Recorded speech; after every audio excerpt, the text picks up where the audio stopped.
power. In the Marvel Universe, it isn't just strength, it's legacy. It's the echo of creation, the fire that burns in gods, monsters, and men alike. Some wield it to protect, others to rule, and a few to end everything. This is GEEK INK, and today we're venturing to the edge of omnipotence. Number 10. Gorr, the God Butcher. Imagine a man who watched his family starve and die while the gods he prayed to did nothing. Gorr was born on a nameless, desolate planet, and every day of his life was proof that the gods were indifferent to mortal suffering. When his last child died in his arms, something inside him broke. He cursed the heavens, and for the first time, the heavens answered. From the sky fell the corpse of a god locked in combat with another being, one wielding a living weapon of pure darkness. That weapon, all black the Necrosword, chose Gorr as its next host. In that moment, the universe gained its first God Butcher. Over the next millennia, Gorr carved a trail of divine extinction across the cosmos. He slaughtered pantheons that had existed since the dawn of time, leaving entire civilizations without their deities. He hunted not for power, but for vengeance, proof that no god was beyond his reach. In Thor, God of Thunder, number 1 through number 11 by Jason Aaron and Esad Ribic, we see just how far his crusade goes. 3 versions of Thor, young Viking Thor, present-day Avenger Thor, and ancient All-Father Thor, join forces across time to stop him. That's how overwhelming Gorr's might becomes. It takes 3 gods of thunder to stand a chance. His greatest feat arrives with the God Bomb, a weapon designed to detonate across all of time simultaneously, wiping out every god that ever lived or will live. Powered by the captured hearts of deities, the bomb would unravel divine existence itself.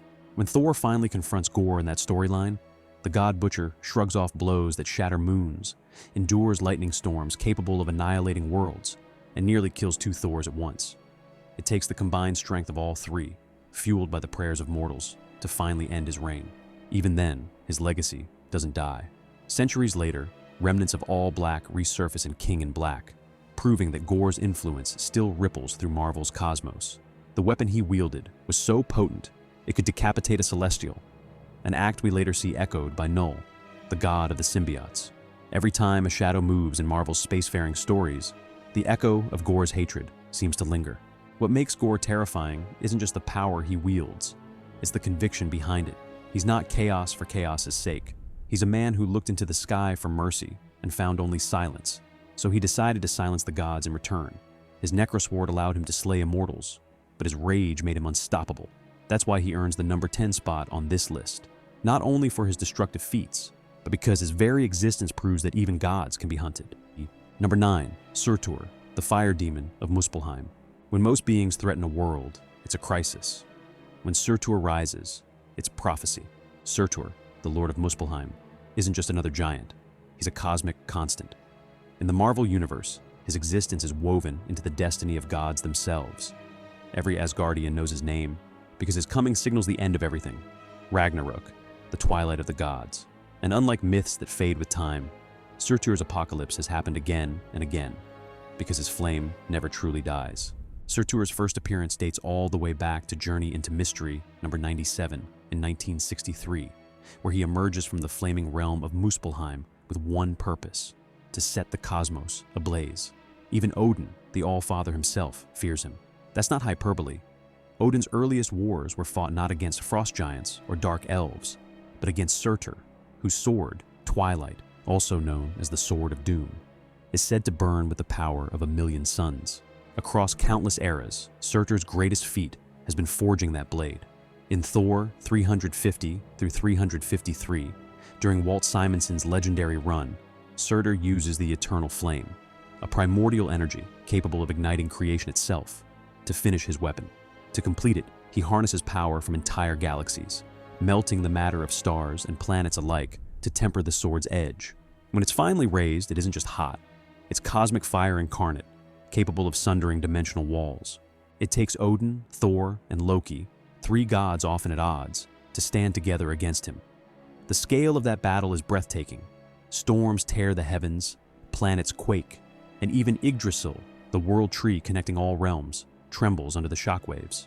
In one of Marvel's most iconic panels, from Thor 353, Surtur drives Twilight into Asgard's gates, declaring, "I am the flame, I am eternal."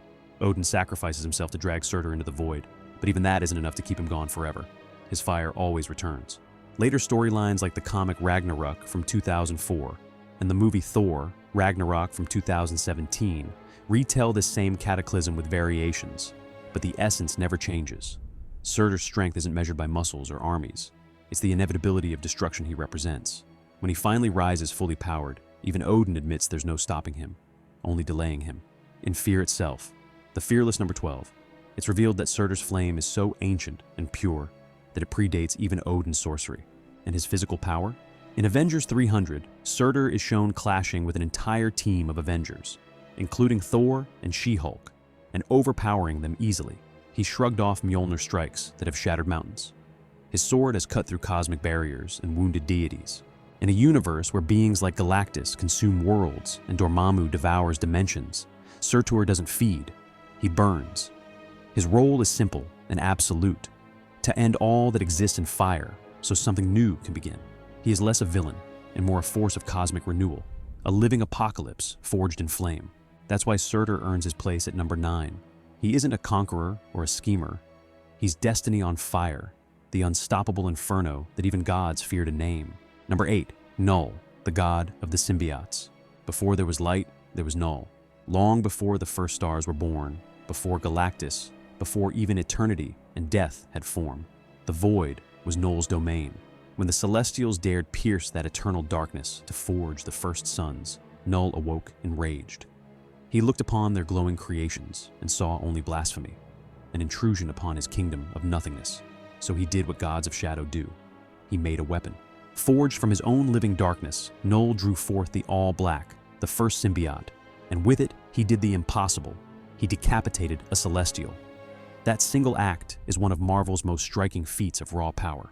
In Thor, God of Thunder number 6 and King in Black number 1, that colossal severed head later becomes nowhere, a space station carved from the corpse of a god. Imagine that. An entire civilization lives inside the head of something Null murdered. From there, Null waged his war on creation. He fashioned symbiotes from his abyssal essence, sending them out as living weapons to extinguish light wherever it spread. For millennia, he enslaved worlds, smothered galaxies in living darkness, and crafted a vast empire of subservient symbiotes bound by his will. It wasn't until his children developed empathy, forming a hive mind that rejected him, that he was finally imprisoned within the core of a planet made of his own creations. That world became Clintar, the homeworld of the symbiotes, its very crust acting as a cage for their god. Null's return, chronicled in Venom from 2018 to 2021, and King in Black is pure cosmic horror. When his prison breaks, he descends upon Earth as a storm of black dragons, symbiotes raining from the void. The first to fall is the Sentry, Marvel's supposed Superman analog. Null tears him in half mid-air, literally, with one effortless motion, in King in Black number 1. The same Sentry who once split a man of atoms, who fought Worldbreaker Hulk to a standstill, is obliterated in a single page. The scale of his power only escalates. He corrupts Celestials, turning them into towering symbiote puppets. He wraps the Earth in living shadow, silencing even psychic heroes like Professor X. Captain America, Thor, and Silver Surfer all fall before him. The combined efforts of the Avengers, X-Men, and cosmic forces barely slow him down.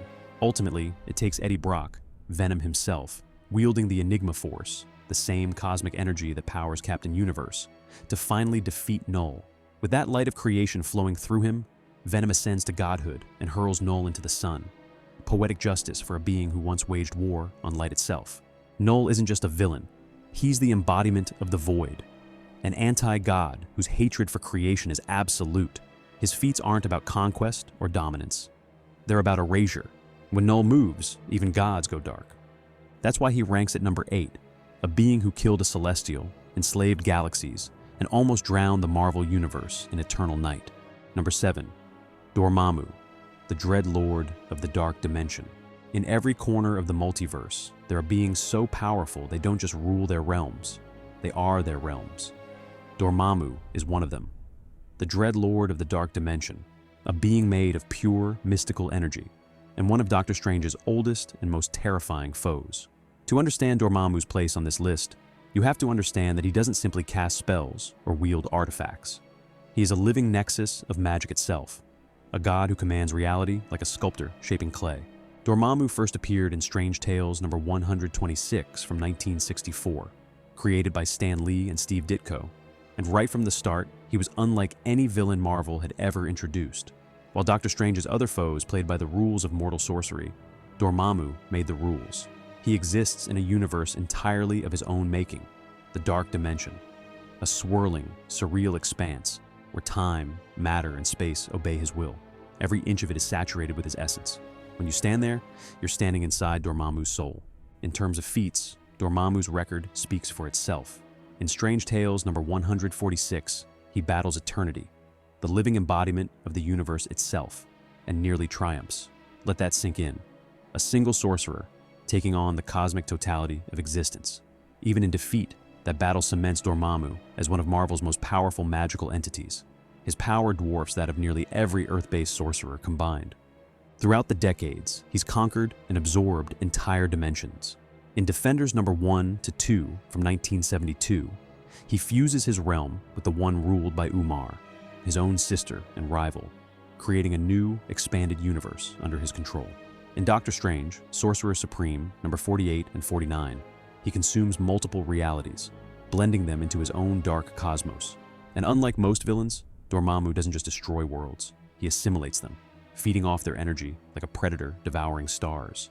His influence stretches far beyond mysticism. Dormammu's raw power rivals cosmic abstracts like Mephisto, and even Odin once admitted in the Mighty Thor Annual number 9 that Dormammu's strength was beyond that of any god. He's also clashed with cosmic beings like Galactus and the Celestials through his avatars, and he's survived encounters that have unmade other universes. Even when Doctor Strange defeats him, it's usually through trickery, bargains, or exploiting his pride, never through brute force. You can't kill Dormammu, you can only banish him, temporarily. One of his most frightening displays of power comes in Doctor Strange number 13 from 2016, when he invades the mortal universe after consuming nearly all magic in existence.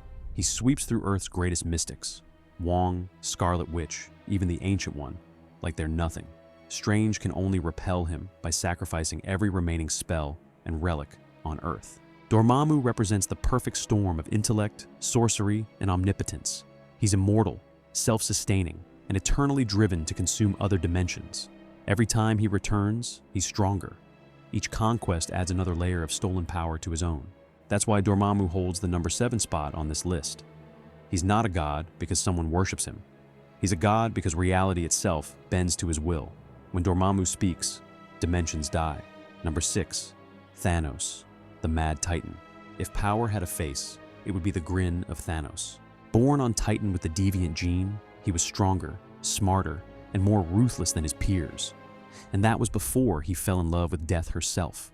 Every atrocity he commits is, in his own mind, a love letter written in annihilation. From his earliest appearances in Iron Man number 55, 1973, Thanos proved he wasn't just a brawler. He was a strategist with the will to challenge gods. He's fought the Avengers, the Eternals, and the Guardians of the Galaxy, but none of those battles define him.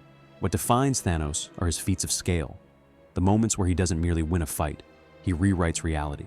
The most famous example, of course, is the Infinity Gauntlet, 1991, when he collects the 6 Infinity Gems, each controlling a fundamental aspect of existence. He becomes a literal god. In one snap of his fingers, half of all life in the universe is erased. Not threatened, gone. Even cosmic abstracts, entities like Eternity, Galactus, and Mistress Love, fall before him. The Living Tribunal, who normally maintains balance across all realities, refuses to interfere because Thanos is operating on its level. It takes a cosmic gamble by Adam Warlock and Thanos' own self-doubt to finally undo his reign. And that's only one of his ascensions. In Marvel Universe, The End, 2003, he bonds with the heart of the universe, a fragment of pure creation, and absorbs every cosmic being, including the Living Tribunal itself. For a brief moment, Thanos becomes everything. Realizing the futility of absolute control, he willingly erases himself to restore balance. Imagine that. The same man who once slaughtered half the universe chooses self-sacrifice because omnipotence bored him. But even stripped of artifacts, Thanos remains terrifying. In Annihilation, 2006, he endures blows from Galactus-level energies and survives planetary detonations. In Thanos Wins, 2018, an older version of himself wipes out nearly every hero in existence and reigns over a dead cosmos. He kills the Silver Surfer, after the Surfer wields Mjolnir, and keeps Hulk chained as a pet. That's not symbolic power, that's brute dominance. He's also one of the few mortals to survive multiple direct confrontations with gods. He's fought Odin toe-to-toe, Thor number 25, 2000, tanked blasts that would vaporize continents, and match the Phoenix Force in psychic willpower. Every time he's defeated, he returns stronger, wiser, and more obsessed. What makes Thanos endure isn't just his strength or intellect, it's his conviction. He doesn't want chaos. He wants purpose in a universe he believes is meaningless. Whether wielding the gauntlet, the cosmic cube, or nothing but his fists, Thanos imposes order on creation through sheer will. That's why he earns the number 6 spot. Even without divine relics, Thanos stands shoulder to shoulder with gods. With them, he surpasses them. He's not just the Mad Titan, he's the living proof that in the Marvel Universe, obsession itself can rival omnipotence. Number 5, Galactus, the Devourer of Worlds. He isn't evil, he isn't good, he is. Galactus stands apart from every villain below him on this list because his hunger isn't cruelty, it's physics. He doesn't choose to destroy, he must. In Fantastic Four, number 48 to 50, 1966, Stan Lee and Jack Kirby introduced him as the cosmic constant that balances life and death. Where lesser beings live and die, Galactus feeds and creates. Once, he was Galen of Ta, a mortal scientist who witnessed the heat death of the previous universe. As everything collapsed, he fused with the cosmic egg and was reborn in the next cosmos as Galactus, the sole survivor of a prior reality, carrying its energy in his core. His first breath birthed terror across the newborn stars. Every appearance of Galactus reminds us how small we are. When he arrives, planets quake from the gravitational distortion alone. In Fantastic Four, number 262, Reed Richards describes him as a force whose every thought can shift matter on a solar system scale. In Thor, number 160 to 162, the god of thunder's mightiest blows barely stagger him. Even Odin, armed with the Odin Force, fails to kill him outright. The All-Father must channel the entire life energy of Asgard just to drive him off. In ultimate extinction and annihilation, Galactus consumes entire star systems. He can create heralds, Silver Surfer, Terrax, Nova, Stardust, each infused with a fraction of his power cosmic, granting them speed beyond light, matter manipulation, and near immortality. The energy he gives away casually is enough to unmake worlds. Galactus has fought beings on the highest tiers of Marvel's hierarchy. In Fantastic Four, number 243, he battles the combined Avengers and FF, standing in the heart of a collapsing city while absorbing energies that could vaporize the planet. In Annihilation, Silver Surfer number 3, he unleashes a Galactus event blast, an explosion felt across galaxies, reducing fleets of thousands to atoms. Perhaps his most astonishing moment comes in Jonathan Hickman's Fantastic Four and Avengers runs, 2011 to 2015, when he faces the Mad Celestials, 3 godlike beings who rewrite cosmic law. Galactus kills one before they overwhelm him, proving he's not merely a world eater, but a peer of the Celestials themselves. Even Eternity, the personification of the universe, calls him a necessity. Destroy Galactus, and the balance of creation collapses. For all his might, Galactus isn't mindless. He's deeply philosophical, even tragic. He has moments of compassion, creating life after consuming worlds, sparing Earth multiple times out of respect for the courage of its heroes. In Galactus, the Devourer number 6, he tells the Surfer, "I am no god, I am no devil, I am necessity." That line defines him better than any punch or beam. He's ranked number 5, not because he's cruel, but because he can't be stopped. Even death can't hold him. In Thanos, the Infinity Finale, he survives the collapse of existence itself. When Galactus stirs, universes tremble, and that makes him one of Marvel's most terrifying forces. Number 4, Amatsu Mikaboshi, the Chaos King. Before gods, before stars, before light itself, there was him, Amatsu Mikaboshi, the Chaos King, a being not of darkness, but of uncreation. While other deities represent aspects of existence, life, death, love, war, Mikaboshi represents the absence of all things. He isn't a destroyer of worlds, he's the void that comes after. His origin traces back to Thor, Blood Oath and Ares, 2006, but his full terrifying form is realized in the Chaos War event, 2010 to 2011. In Marvel cosmology, when the first gods arose from the dawn of creation, Mikaboshi already existed, lurking in the darkness that preceded them. When light brought order, he vowed to extinguish it. Mikaboshi began as a Japanese death god, an enemy of the kami, but over time, he transcended pantheon and species. In Aries 1-5, he manipulates the Olympians into civil war, then consumes their divine essences to grow stronger.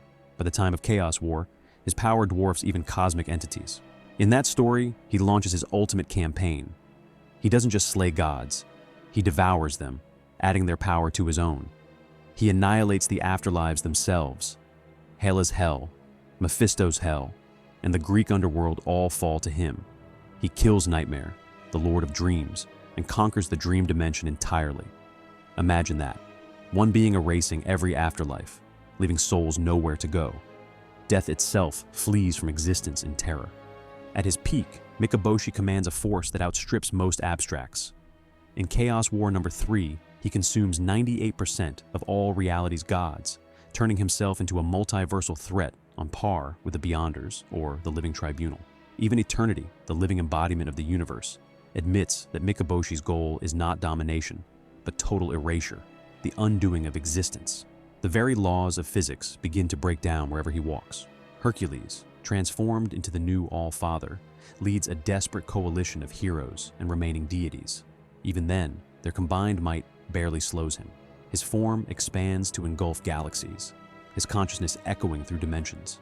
It takes Hercules ascending beyond godhood, wielding the power of every fallen deity, and literally rewriting reality to finally stop him. And even that victory is uncertain. The Chaos King isn't destroyed. He's simply sealed outside the multiverse, waiting for creation to fail again. What makes Mikaboshi terrifying isn't just his scale, it's his nature. He doesn't rule, he doesn't bargain, he doesn't even hate. He is entropy given form. His victory isn't an explosion, it's silence. No rebirth, no cycle, no hope, just the original void. That's why Amatsu Mikaboshi earns his place at number 4. While others seek conquest, Mikaboshi seeks nothingness. He's the end of endings, the primordial void that even gods fear will one day awaken again. As Eternity once said of him, when all things end, he will remain. Number 3, Molecule Man, Owen Reese. If you ever needed proof that absolute power can hide in the most unassuming form, look no further than Owen Reese. A balding, anxious man with no confidence and no ambition, until one accident turned him into the single most dangerous being in the multiverse. It began in Fantastic Four, number 20, 1963. Reese was a lab technician working at Acme Atomic Corporation. When a particle accelerator malfunctioned, a beam of energy from the so-called Beyonder dimension struck him, rewriting his molecular structure. In an instant, Owen Reese gained the power to control every molecule in existence. Not just matter, energy, space, time, even the very constants of the universe. At first, his reach was limited by his own imagination and fear. But with each evolution, his understanding grew, and with it, the universe trembled. Early on, he seemed like just another supervillain. He fought the Fantastic Four, the Avengers, even Dr. Doom. But with each battle, his power became more apparent. In Avengers number 233, he slices Thor's hammer in half with a thought. In Secret Wars, 1984, Dr. Doom absorbs his abilities and uses them to challenge the Beyonder himself. The implication is clear.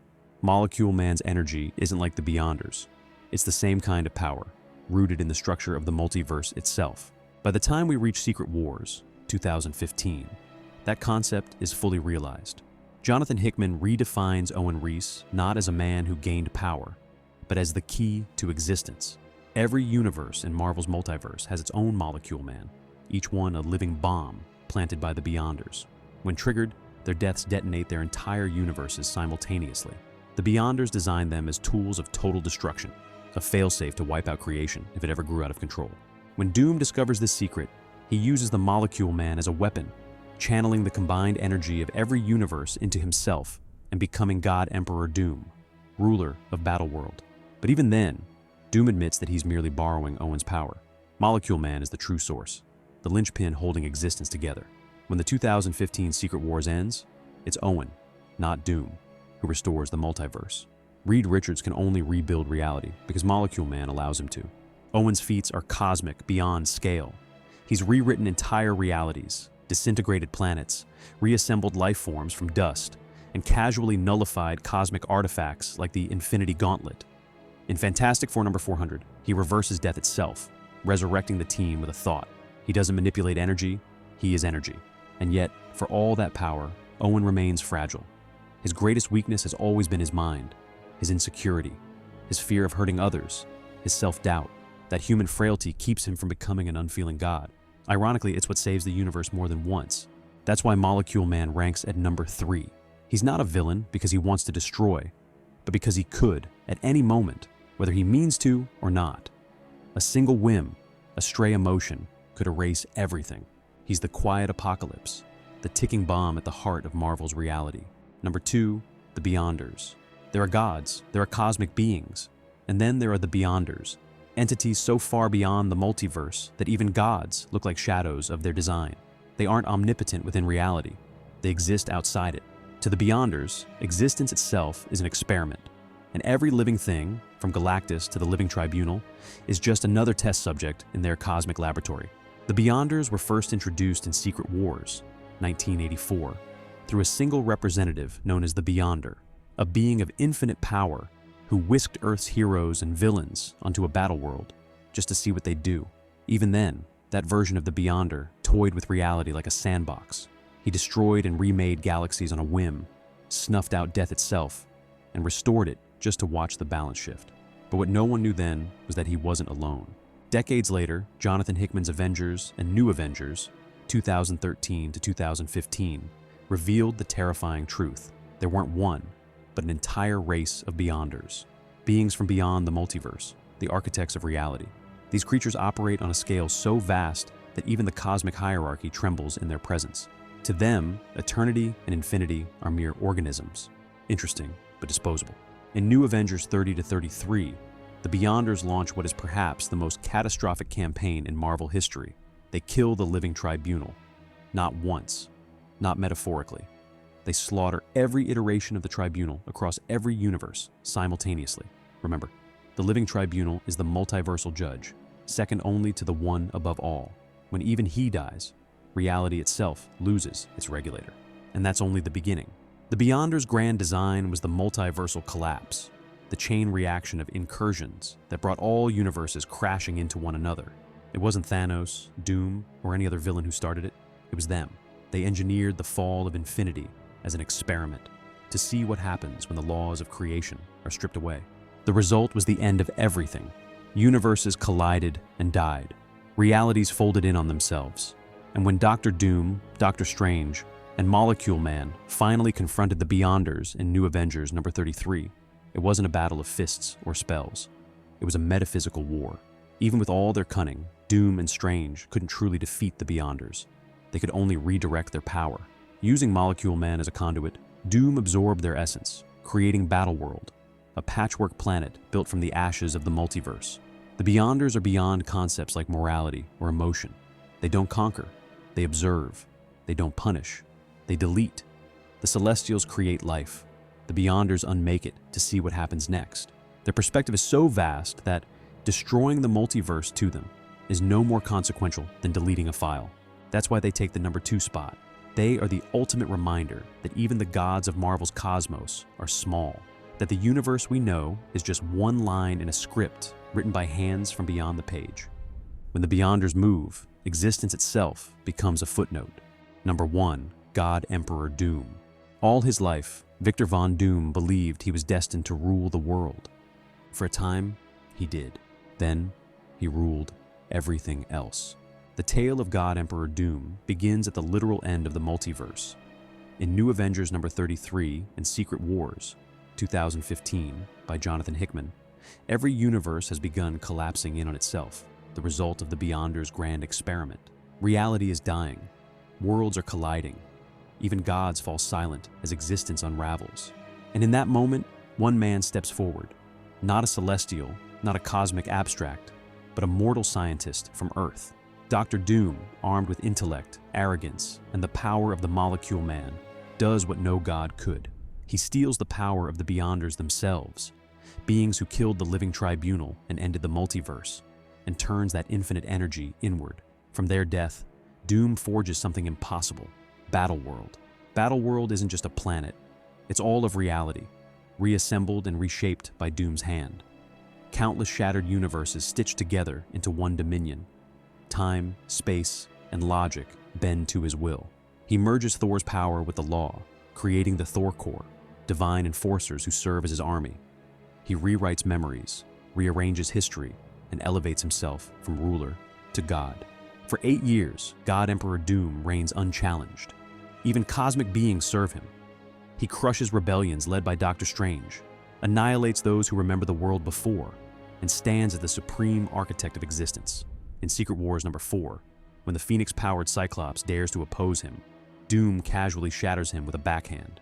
This is a man who once fought Reed Richards with machines. Now, his thoughts alone can kill gods. Doom's power under the Beyonder's energy isn't theoretical. It's omnipotent. He restores entire civilizations from memory, manipulates molecular structure across planetary scales, and rewrites souls. In Secret Wars #6, even Thanos confronts him, mocking him for pretending to be a god. Doom responds by ripping out Thanos' skeleton in one effortless motion. Not metaphorically, literally. That's the kind of power he commands. But the greatest testament to Doom's might isn't in what he destroys. It's in what he creates. Battleworld isn't chaos. It's order, sustained by Doom's will alone. He becomes both the foundation and the fabric of reality. He plays God and succeeds. And yet, in the end, he's still human. His flaw isn't weakness, it's pride. When Reed Richards finally confronts him in Secret Wars #9, Doom admits the truth. Reed could have done it better. That single admission unravels the illusion. Molecule Man, bound by fairness, transfers the power to Reed. Doom's world collapses, not from force, but from humility. Even stripped of godhood, that moment cements Victor Von Doom as the greatest villain Marvel has ever created. He reached higher than any being, stole the power of the creators themselves, and for a brief, terrifying heartbeat, was God. That's why Doom stands at #1, not because of what he conquered, but because he proved that in the Marvel Universe, even mortals can seize eternity, if their will is strong enough to burn the heavens. In the end, the Marvel Universe isn't ruled by heroes or villains. It's ruled by balance. Every light casts a shadow, and every act of creation carries the seed of destruction. From Gore's rage against the gods to Doom's impossible ascension, each of these figures touch that infinite power that lies just beyond comprehension. They remind us that even gods can fall, and sometimes mortals can rise to take their place. But if this list proves anything, it's that the line between savior and destroyer is thinner than a thread of cosmic dust. So, who did you think deserved the top spot? Did we underrate your favorite cosmic tyrant? Let me know in the comments below. And if you love this kind of deep dive comic lore, don't forget to like, subscribe, and join the conversation.